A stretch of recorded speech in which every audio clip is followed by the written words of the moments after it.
Hi, folks. Thanks for joining me for part 2 of Mentoring for Geoliteracy. Joseph Kursky here at your service, and right now we're getting into selected pieces of advice for setting up a geomentoring program. Now, this is me practicing what I'm preaching in this video, and that is speaking up for geography, geoliteracy, geotechnologies, spatial thinking, critical thinking, and so on. So let's get into the heart of the discussion here, and that is some selected pieces of advice in setting up a GeoMentor program. Now, this isn't the end-all, be-all by any means, folks. I'd love to get your feedback on this. So there's just some selected pieces of advice. Again, open to debate, but I hope it's helpful. First of all, forge partnerships and connections. As I said in part 1 of this video, none of us can do this alone. We've got a big challenge on our planet to nudge the needle of geoliteracy forward. And there are a variety of ways to do that. There's no one jello mold, if you know what I mean. There's no one way to do it. And so, that said, we need each other. And we need partnerships. We need to forge those partnerships and connections. We need lots of different perspectives, organizations, and others involved. So meet with associations, universities, government agencies, private companies that are involved with, and nonprofits too, education, science, geography, GIS, technology, etc. So really forge those partnerships. Seek those that will bear the most fruit.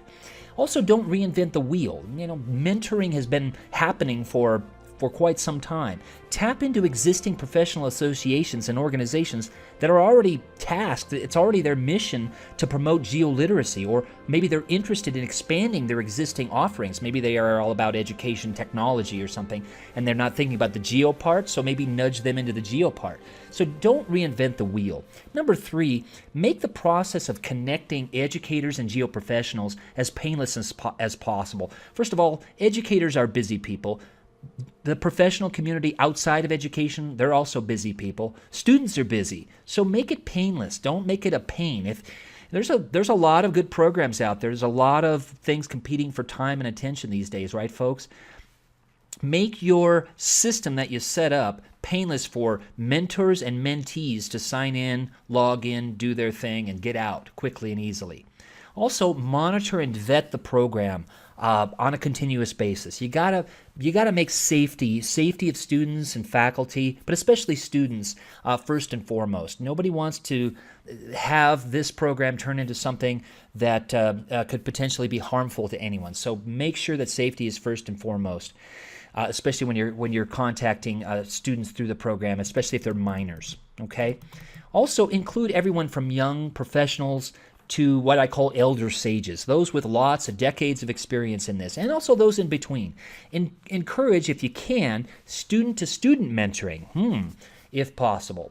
And number 6, host face-to-face gatherings of geomentors at selected events, conferences, and so on. For example, we've got a young professionals network at ESRI, and when we have our annual user conference, we actually get those professionals together, and it's just a grand time of networking and energy and sharing ideas and forming partnerships and so on. It's just grand. So if you can form those face-to-face gatherings, it doesn't have to be huge, but you have an event in a local area, say, hey, what geomentors are available? And if you get a dozen people together that formerly were just interacting online, I think that's a very good thing. There's something about face-to-face interactions, and that really enriches your community.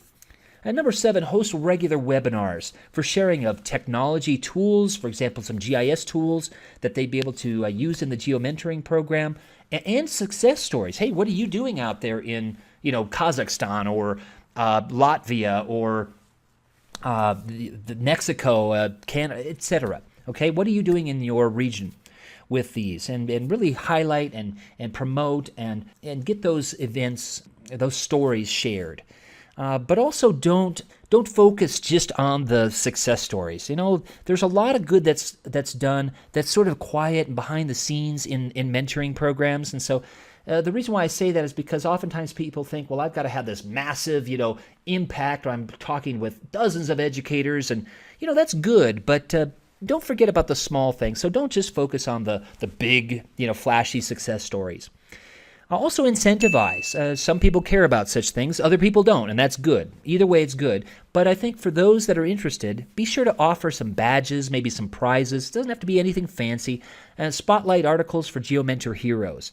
But again, don't overdo this either and thereby discourage others with more limited time. Let's say someone only has an hour a month. Well, you don't want to discourage them from being a mentor. They can have an impact just with an hour a month. The quality is most important here, not the quantity. But have those incentives. There's lots of examples on the web, even like TripAdvisor. Hey, you've reviewed, 5 restaurants or hotels. You can go one more level up if you do this. And again, not everybody will care about those sort of incentives, but it is a nice thing if you can work that into your program. Here's 5 important traits that I think are critical in any Geomentor program. First of all, that your program is diverse. You get a lot of ages in there, you got a lot of backgrounds in there, you get different people in different job roles. That's good.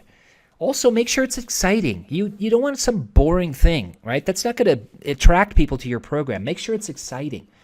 And also that your mentoring program offers something for both the mentee, whether it's students, faculty, etc., and the mentor, something of value. What's it going to bring? Sure, people do this because they want to make a difference in education. They want to make a difference in students' lives. They want to make a difference in faculty and their engagement in geotechnology or geography or STEM or whatever it happens to be. But make sure that there's something beyond that. Some people don't need any incentive beyond, but they're gaining something. Maybe they're gaining an additional skill in their own communication or in how they attract people to geotechnologies. But make sure that there's some advantages in both the mentee and the mentor. Also make sure your program embraces new and innovative methods of teaching and learning, that it incorporates approaches of skills, tools. Make sure you're using a variety of different tools. For example, Survey 123, getting out in the field and collecting data, doing some spatial analysis with ArcGIS Online, that you're using Web App Builder, that you're doing something with Community Analyst, and you're looking at business locations and consumer preferences and so on. There's lots of things you can do in here in terms of approaches, skills, and tools.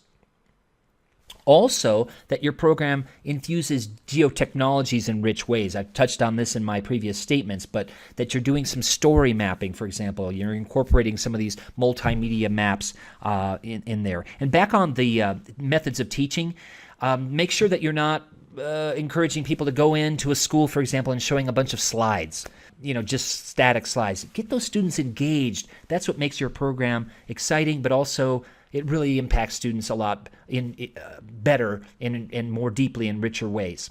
So 3 examples, waves of geomentoring. Now, I've got a series of videos about why GIS in education and society actually matters. Feel free to use those on that video channel I described in video number 1. But also here is a brief account on this theme. And I would encourage you to also take a look at this. This is a 1-page Why GIS in Education Matters document that I've got posted on this link here. And by the way, this presentation I've got linked in this video, so you can actually access this whole presentation as well as all the links. Okay, so why GIS in Education matters, why maps, why GIS in education, asking geographic questions, GIS providing content, skills, and perspectives, and the whys of where, earth changes, and a couple of references. So this 1 page, front and back, might be some useful resource for you. Also, I've got a playlist of Why Geography Matters videos that you are welcome to use. This one on peace, love, maps, but I also have some elevator speeches in here and reflections on why geography is my favorite subject, why fieldwork is important, and so on. So feel free to use those videos. Also, actual elevator speeches. So I've got some 1-minute elevator speeches here in this link, which I hope are helpful. Okay? You can teach a workshop or a short course for the general public. Sometimes is needed, and sometimes a way to increase geomentoring and geoliteracy. So I recently taught a course for the general public entitled it Why Maps Still Matter at the University of Denver. So here is a description of that course and what I actually included in that course, and you are welcome to include these things in such a course or design your own, but hopefully these ideas are helpful. Also, events such as the one I described here at a county library are sometimes effective ways to nudge your geomentoring program forward. So this is actually a presentation on what I did in this particular workshop at a library, and some interesting things here with, again, links, spatial is special, why does spatial literacy matter, and so on. Some videos, some maps that you can dig into, again, to engage students in this live interactivity with questions and answers. How do I do that? Well, here's one such syllabus, including one of my favorite resources, that is the food investigation. What people buy outside the home versus inside the home, and what they spend in that. So you can look at patterns, relationships, and trends. This is a map inside ArcGIS Online by Jim Harries, one of my favorite cartographers at Esri. So you can look at where do people go out to eat versus where do they eat inside the home more. So it's just fascinating to look at these patterns. Again, spatial is special. Spatial scale matters, so you can look at patterns.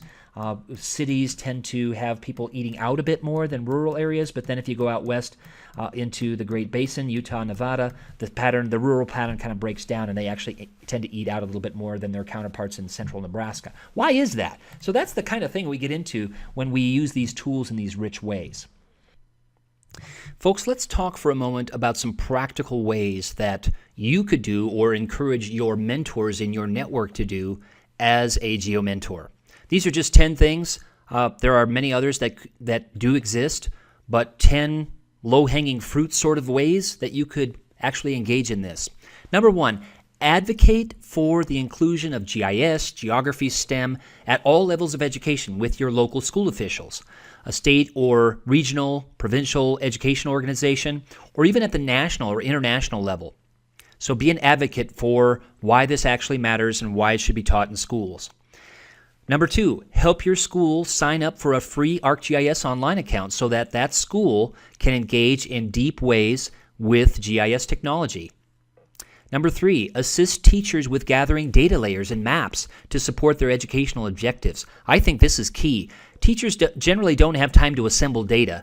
They're busy teaching. So if you could be the person that kind of gathers and also curates those, for example, web maps to make sure they work when the teacher needs them, that would be huge. Number four, provide technical assistance for teachers when they are using web apps, web maps, field apps, GIS, spatial data, and tools. You know, most teachers are not trained in geotechnologies, so help them navigate the jargon. Help them to understand what a map is and what an app is, and to actually use some of these tools in rich ways. Assist teachers in creating and testing educational or instructional materials that rely on geotechnologies and spatial thinking. You could be one of the ones that tests it for that teacher before he or she implements it in the classroom. Number six, give presentations and workshops in schools for students on geography, GIS, STEM, and so on. Oftentimes, educators love to have guest presenters in their classrooms. Again, make it engaging, though, if you do that. Number seven, help students with GIS-based projects if the school permits it, if the school permits you to work directly with students. So make sure you check on that. Number eight, help the school hold an open house on a day, for example, GIS Day, or some other day during the year to showcase what they are doing with geotechnologies. Number nine, invite teachers or students or both to your workplace, your own workplace on GIS Day, or again, some other day during the year. But GIS Day provides a nice excuse to do that, to show them what you're doing with GIS, and more importantly, why you're doing it. What difference is it making in your community, whether you're working with wastewater or parcels or wildlife management or epidemiology or whatever it happens to be. Number 10, seek other partners for the school. Help that school get connected with other people in the industry to help further their use of geotechnology. So again, 10 things that you could do as a GeoMentor. Not the only 10, but hopefully they're helpful. Thanks.